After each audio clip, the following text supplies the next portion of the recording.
I'm Samantha Villosis. So, siya pa yung batang nagbo-vlog na bungi. Laging nabubungi. Ito yung account. Yan.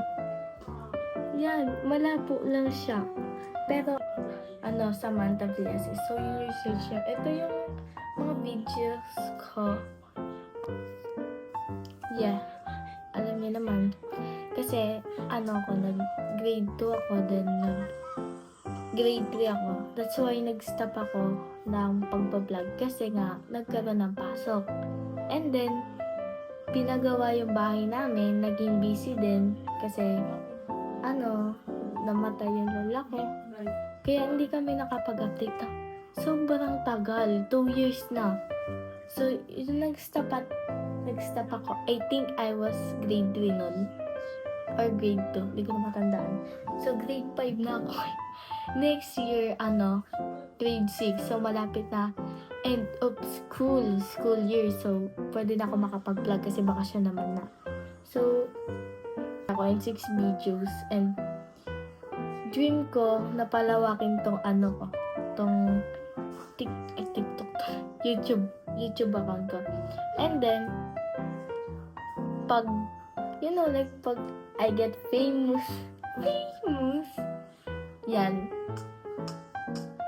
Mga dyan, sino subscriber ko dito? Hindi ko alam. Wait. Community. Hindi ko siya mahanap. So, may papakilala ko sa inyong new member natin. Yung pinsan ko. Yes, yung pinsan ko. May story din siya. Kwento mo story mo kung ba't ka nandito.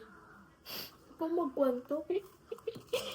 Kukwento ko sa inyo. Kaya siya nandito guys kasi dinala siya ako nag-aaral. Yes, dinala siya dito ni mama para makapag-aral siya.